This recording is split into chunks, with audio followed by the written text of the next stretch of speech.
ಕಲ್ಯಾಣ ಕರ್ನಾಟಕ ವಿದ್ಯಾರ್ಥಿಗಳಿಗೆ ಮತ್ತು ಕರ್ನಾಟಕದ ಇತರೆ ಭಾಗದ ವಿದ್ಯಾರ್ಥಿಗಳ ಸಮೂಹ ಮಾಧ್ಯಮದಲ್ಲಿ ತೊಡಗಿಸಿಕೊಳ್ಳಲು ಒಂದು ಸುವರ್ಣಾವಕಾಶವನ್ನು ಕಲ್ಪಿಸಿಕೊಡುವ ನಿಟ್ಟಿನಲ್ಲಿ ಎಂಜಿಎ ಶಿಕ್ಷಣ ಸಂಸ್ಥೆಯ ಅಡಿಯಲ್ಲಿ ಎಸ್ಎಸ್ವಿ ಡಿಪ್ಲೊಮೊ ನಾಟಕ ಸಾಹಿತ್ಯ ಮತ್ತು ರಂಗಭೂಮಿ 1 ವರ್ಷದ ಸ್ನಾತಕೋತ್ತರ ಡಿಪ್ಲೊಮೊ ಕೋರ್ಸ್ ಅನ್ನು ಹಮ್ಮಿಕೊಳ್ಳಲಾಗಿದೆ ಎಂದು ಸುದ್ದಿಗೋಷ್ಠಿಯಲ್ಲಿ ಶಂಕರ್ ಕುಡ್ಲಾ ತಿಳಿಸಿದರು. ಕಲ್ಯಾಣ ಕರ್ನಾಟಕ ವಿಭಾಗದ ಹೃದಯ ಭಾಗದ ಕಲಬುರಗಿಯಲ್ಲಿ 2023-24ನೇ ಸಾಲಿನಿಂದ ಪ್ರಾರಂಭಿಸಲಾಗಿದೆ. ಈ ಸಂದರ್ಭದಲ್ಲಿ ವಿದ್ಯಾರ್ಥಿಗಳಿಗೆ ಚಲನಚಿತ್ರ, ಧಾರಾವಾಹಿ, ದೂರದರ್ಶನ, ಟಿವಿಯ ಅನೇಕ ಮನೋರಂಜನಾ ಕಾರ್ಯಕ್ರಮದಲ್ಲಿ ತೊಡಗಿಸಿಕೊಳ್ಳಲು ಈ ಪಿಜಿ ಡಿಪ್ಲೊಮೊ ಇನ್ ನಾಟಕ ಸಾಹಿತ್ಯ ಮತ್ತು ರಂಗಭೂಮಿ ಕೋರ್ಸ್ ಕಲಾಸಕ್ತರಿಗೆ ಒಂದು ಸುವರ್ಣ ಅವಕಾಶ ಕಲ್ಪಿಸಿಕೊಡುವ ನಿಟ್ಟಿನಲ್ಲಿ ಪ್ರವೇಶ ಪ್ರಾರಂಭವಾಗಿದೆ ಅಂತ ತಿಳಿಸಿದರು.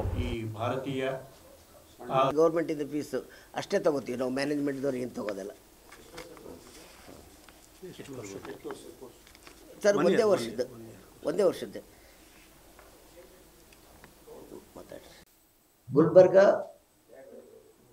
ವಿಭಾಗದಲ್ಲಿ ಆಗಲಿ, ಧಾರವಾಡ ವಿಭಾಗದಲ್ಲಾಗಲಿ, ಬೆಳಗಾವಿ ವಿಭಾಗದಲ್ಲಾಗಲಿ ನಾವು ತೆಗೆದಂತಹ ಪಿ ಜಿ ಡಿಪ್ಲೊಮೊ ಕಾಲೇಜು ಎಲ್ಲಿ ಇಲ್ಲ. ಕರ್ನಾಟಕದಲ್ಲಿ ನಮ್ಮದು ಏಕೈಕ ಪಿ ಜಿ ಡಿಪ್ಲೊಮೊ ಕಾಲೇಜು. ಯಾಕಂದರೆ ಮೊದಲು ಗುಲ್ಬರ್ಗದಲ್ಲಿ ಸ್ಥಾಪನೆ ಆಗಿತ್ತು, ಅದು ಮುಚ್ಚೋಯಿತು. ಈಗ ಮಂಗಳೂರಿನಲ್ಲಿ ಒಂದು ಇದೆ ಅಂತ ಕೇಳಿದ್ದೀನಿ. ಸಿಲೆಬಸ್ಗೋಸ್ಕರ ನಾನು ಎಲ್ಲ ಕಡೆ ಅಡ್ಡಾಡಿದಾಗ ತಿಳಿದು ಬಂದಿದೆ.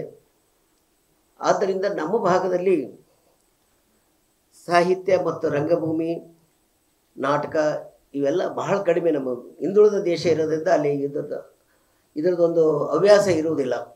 ಅದಕ್ಕೆ ನಾನೇನು ಮಾಡಿದ್ದೀನಿ ಅಂದರೆ ಧಾರವಾಡ, ಶಿವಮೊಗ್ಗ, ಮಂಗಳೂರು ಈ ಕಡೆ ಎಲ್ಲ ಹೋಗಿ ಪ್ರೆಸ್ ಮೀಟಿಂಗ್ ಮಾಡಿ ಈ ಭಾಗದ ಜನರು ಹೆಚ್ಚು ಅದನ್ನು ಆಸಕ್ತಿ ಇರುವುದರಿಂದ ಈ ಜನರಿಗೆ ಉಪಯೋಗ ಆಗಲಿ ಈ ಕಾಲೇಜ್ ಅಂತ ತಿಳ್ಕೊಂಡು ನಾನು ಈ ಸಂದರ್ಭದಲ್ಲಿ ತಮ್ಮನ್ನೆಲ್ಲ ಉದ್ದೇಶಿಸಿ, ನನ್ನ ಉದ್ದೇಶ ಏನಂತಂದ್ರೆ ಈ ಭಾಗದ ಜನರ ಸೌಕರ್ಯ ಸಿಗಲಿ, ಈ ಭಾಗದ ಜನರು ನಮ್ಮ ಕಾಲೇಜ್ ಪ್ರವೇಶ ಪಡೆದು ಇದರ ಉಪಯೋಗ ಪಡೀಲಿ ಎಂಬ ಉದ್ದೇಶದಿಂದ ನಾನು ಈ ತಮ್ಮನ್ನು ಉದ್ದೇಶಿಸಿ ಮಾತನಾಡ್ತಿದ್ದೀನಿ.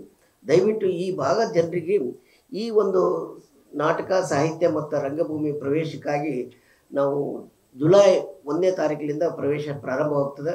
ಅದಕ್ಕೆ ತಾವೆಲ್ಲ ಈ ಭಾಗದ ಜನರಿಗೆ ಉಪಯೋಗ ಆಗ್ತಕ್ಕಂಥ ಪ್ರಚಾರ ಕೊಟ್ಟರೆ ತಮ್ಮಲ್ಲಿ ನಾನು ಚಿರಋಣಿಯಾಗಿರ್ತೇನೆ.